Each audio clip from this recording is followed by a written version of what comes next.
तुम्हारे खाने का तरीका छीना गया। सुनो कौम कैसे मरी है। हाँ, तुम्हारे खाने का तरीका छीना गया। गर्दन नहीं काटी गई, गर्दन काटना अकलमंदी नहीं है।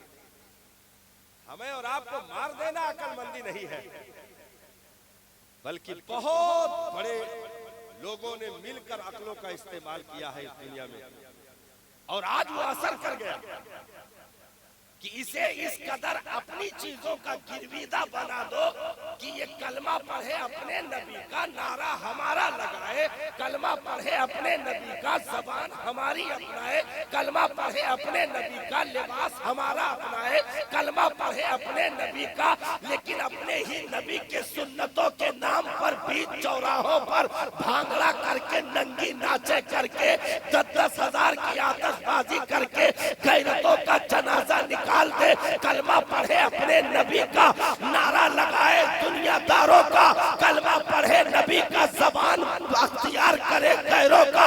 जब गैरतों के सौदे हुए साहब इस दुनिया में, तो दिल्ली जामा मस्जिद के मिंबर तक कुफ्र सरायत कर गया, और हिंदुस्तान में बसने वालों के गैरतों का जनाजा निकाला जाने लगा।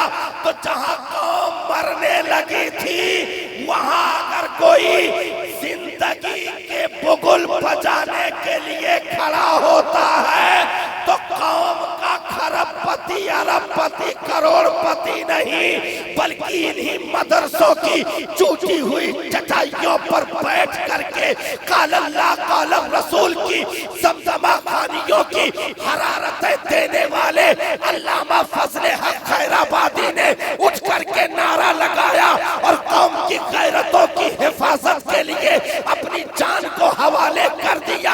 अल्लामा किफायत सैयद किफायत अली काफी ने अपनी जान को कुर्बान करके इस उम्मत की गैरतों की हिफाजत की। मुफ्ती सदरुद्दीन आजुर्दा ने इस उम्मत की गैरतों की हिफाजत की। इनायत अहमद काकोरवी ने इस उम्मत की गैरतों की हिफाजत की, क्योंकि जब ईमान और अकीदे पर डाका सनी होती है तो कौम का करोड़पति नहीं बोलता है, मस्जिद का इमाम बोलता है, मदरसे का आलिम दीन बोलता है। बहुत तेजी के साथ ये सौदे हुए साहब, हम आज नहीं लूटे हैं, अचानक नहीं लूटा गया। अचानक अगर लूटा जाता तो हम संभल चुके होते। बहुत आहिस्ता आहिस्ता जायकों कि चांदी का वर्क सजा करके जहरे हलाहिल हमारे वजूद में डाल दिया गया। जायकों का चांदी का वर्क सजा करके ऊपर से जहरे हलाहिल हमारे वजूद में डाल दिया गया, और हम आहिस्ता आहिस्ता बर्फ की तरह पिघलते रहे, हमें खबर न हुई। 60-70 साल 4 औलादों के बीच में एक बाप ने गुजार दी साहब। जनाजा उठ गया बाप का, लेकिन पीछे 4 औलादे ऐसी छोड़ करके गया है कि वो जुमा के दिन हफ्ते में मस्जिद पहुंचे भी तो उन बेगैरतों को ये भी मालूम नहीं था जुमा में कितनी रकात पढ़ी जाती है। 1 साल के बाद ईदगाह पहुंचे, ये भी नहीं मालूम था कितनी तकबीर पर छोड़ना है, कितने पर बांधना, ये भी नहीं मालूम था। आहिस्ता आहिस्ता हमें निचोड़ा गया। स्टैंडिंग खाने के नाम पर अनवा अक़साम के खाने दस्तरखानों पर चुनने वालों, प्लेट उठाकर दे करके नंगा सर जूता चप्पल पहने हुए, ऐसे हाथ न जाने कहां कहां हिजरत किया होगा उससे पहले, कितनी जो है बैक्टीरिया कीटाणु जंप काका सब कितने चिमट चुके होंगे। उठा करके प्लेट में सब भरा और भर कर ऐसे खड़े खड़े नंगे सर जूता पहने जानवरों की तरह। कौन है? कौम के सभासद है, यहाँ के सभासद को लेकर, मतलब कौम के सभासद है, कौम के प्रधान है, कौम के चौधरी है, क्या है, फलाने हैं, धमाके हैं, यूं है। उठा करके खपाक से हाथ सालन में बिरयानी में घुसा दिया, ऐसे नंगे सर जूता पहन कर ऐसे टहल टहल कर जानवरों की तरह चबाया, खाया, आधे से ज्यादा कूड़ेदान में डालकर मुंह साफ किया और चल दिया। हमने कहा बहुत आहिस्ता आहिस्ता तुम्हें मौत के घाट उतार दिया गया और तुम समझ भी नहीं पाए, तुम समझ भी नहीं पाए। तुम ही हो, अभी बहुत ज्यादा दिन नहीं गुजरा है साहब, तुम में बहुत सारे उम्र दराज को मालूम होगा कि एक वो हमारी पहचान थी कि पंगतें लगा दी जाती थी, लोग लाइनों में बैठ जाते थे मिट्टी की प्याली सामने रख करके, और एक आदमी बाल्टी और लोटे में पानी लेकर चलता था। पंचो साहिबो हाथ धुल लो, सब लोग हाथ धुलते थे। फिर एक आदमी लगाता था, फिर एक आदमी कोने पर खड़े होकर कहता था पंचो साहिबो बिस्मिल्लाह किया जाए। वो गैरतें हमारी लुट गई। आज नस्लों को अगर सनातन याद, दुरूद इब्राहिम, दुआए मासूर, दुआए कुनूत ज़बानी याद ना हो सका तो ये चौधरी और सिद्दीकी पठान के फख्र की बातें नहीं है, बल्कि उनकी निगाहों के सामने उनकी औलादों के गैरतों का, उनकी सकाफत का जनाजा निकल गया। उन्हें सोचना पड़ेगा। इन मदरसों से आज ये उलमा चीख चीख कर क्यों सदाएं लगाते हैं साहब? पूरे मुल्क में लाखों स्टेज रातों में लगते हैं और तुम्हें चीख चीख करके पुकारा जाता है, कहाँ भागे जा रहे हो जानिबे मगरिब, जहाँ सूरज भी जाता है तो जाकर डूब जाता है, जहाँ सूरज भी जाता है तो जाकर डूब जाता है। लेकिन उसके बाद भी इन चेहरों की चमक नहीं जा रही है, इन चेहरों की चमक नहीं जा रही है, इनके लिबास की चमक नहीं जा रही है। वजह ये नहीं कि आपने संभाल रखा है, वजह ये है कि मदीने के ताजदार ने इन्हें पाल रखा है, मदीने के ताजदार ने इन्हें पाल रखा है। तो ये दुनिया की एक लंबी पॉलिसी है कि इस कौम को मारने के लिए रहबर को मारना जरूरी है। भाई खल के कुरान के मसले पर हजरत इमाम अहमद बिन हम्बल पर हमले हुए कि नहीं हुए? हजरत इमाम आजम अबू हनीफा को जेल के अंदर डाला गया कि नहीं डाला गया, जहां आपका इंतकाल हो गया? हजरत इमाम मालिक, हजरत इमाम शाफई को सताया गया कि नहीं? हजरत मुजद्दिद अल्फसानी को ग्वालियर के जेल में बंद किया गया कि नहीं? क्या कुछ नहीं किया गया इन रहबरों के साथ? लेकिन जिन्होंने दीन की शमा को रोशन कर दिया था, उनके लाखों लाख शागिर्द दुनिया में काम करते रहे। उस्ताद ने तो आंखें बंद कर ली, लेकिन शागिर्दों ने दुनिया में वो इल्म की रोशनी बिखेरी कि जगह जगह बस्तियों में मदरसों का कयाम हो गया। तो एक तनहा हाफिज़े मिल्लत ने अगर मुबारकपुर में आंखें बंद की तो जाने के बाद सुकून में थे, क्योंकि लाखों शागिर्द हिंदुस्तान के चप्पे चप्पे पर मिसबाही यानी चरागे दीन बनकर निकल चुके थे। तो हाफिज़े मिल्लत तुरबत में चले गए।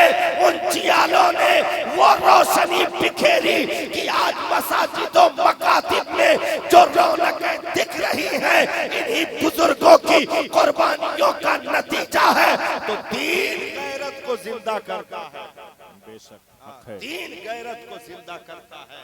इसलिए इंसानियत को अगर बाकी रखना है तो हमें अपनी नस्लों को इल्म दीन से करीब करना पड़ेगा साहब।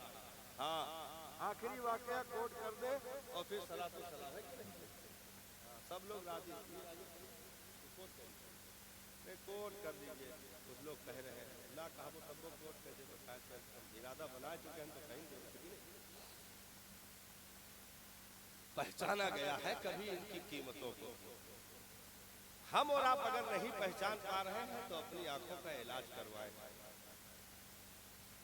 खैर आपके लिए ये जुमले नहीं हो रहे हैं, आप तो पहचानते हैं अल्हम्दुलिल्लाह, क्योंकि जहां इल्म के गलगले चौतरफा मुबारकपुर कस्बा भी हमने देखा है, यहाँ भी देखा, हम बहुत घूम चुके हैं, देख चुके हैं अल्हम्दुलिल्लाह। कई सारे मदरसे हैं, मस्जिदें हैं, जामा मस्जिदें हैं, ऐसी ऐसी मस्जिदें जहाँ हौज तक बनी हुई।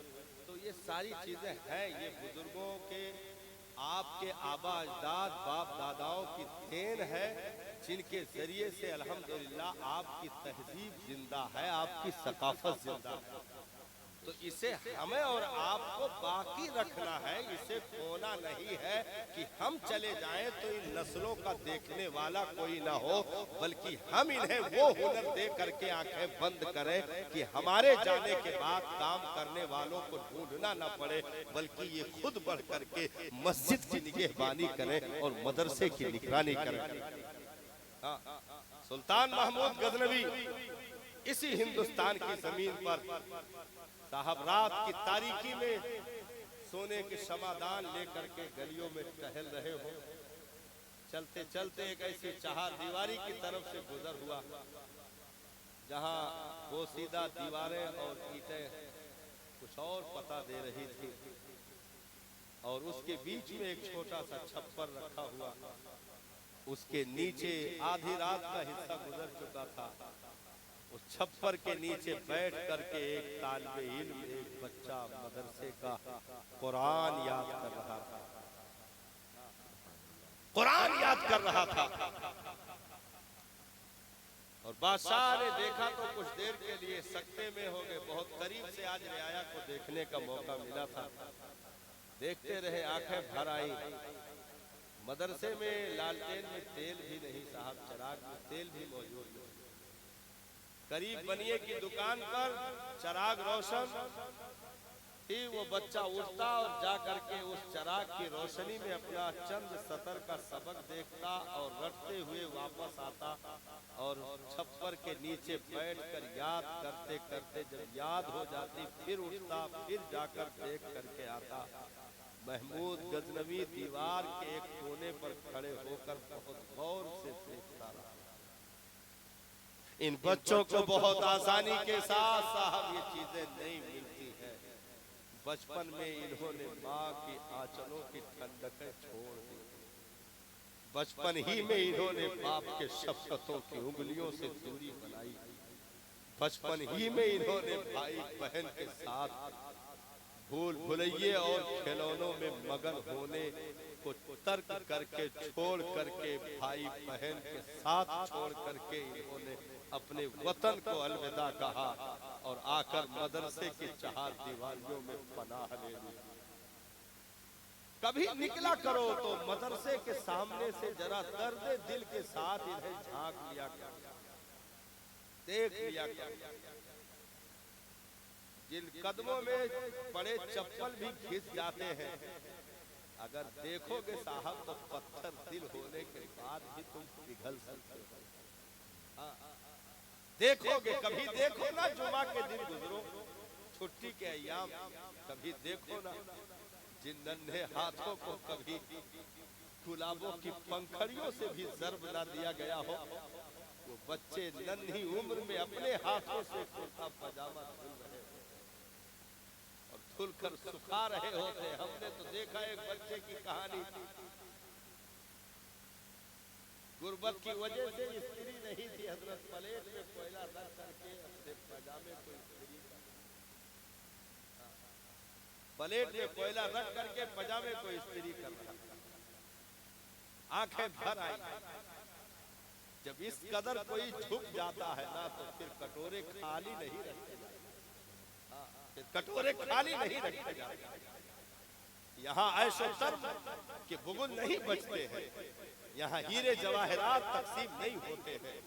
महमूद गजनवी ने देखा, बहुत एहसास हुआ, उस तालिबे इल्म को बुलाया और बुलाकर कलेजे से लगा लिया, पेशानी चूम ली और अपने जो सोने के समादान खादिम हाथ में लिए खड़ा था उठा करके उस तालिबे इल्म को गिफ्ट कर दिया।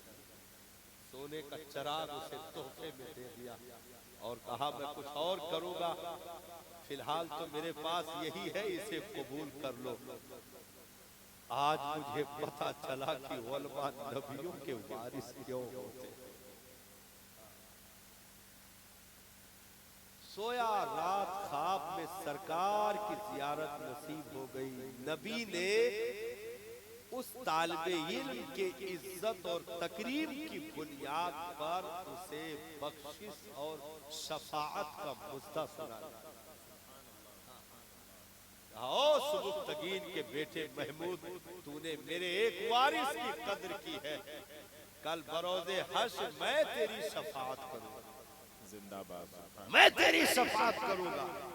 बहुत आसानी के साथ इन चमन में हरियाली या कलियों को चटकना या फूलों को महकना नसीब नहीं होता है, बहुत कुछ देखना पड़ता है साहब। इसलिए अपनी नस्लों को बुजुर्गों ने फरमाया, अगर रब ने 2-4 बच्चे दिए हैं तो एक दीन के नाम पे सदका कर, कम से कम वो उठेगा तो तेरी नस्लों की हिफाजत कर लेगा। देखा गया है जिस खानदान में आलिम होता है, अल्हम्दुलिल्लाह सिर्फ खानदान की नहीं, वहां की बस्ती की भी हिफाजत हो जाती है।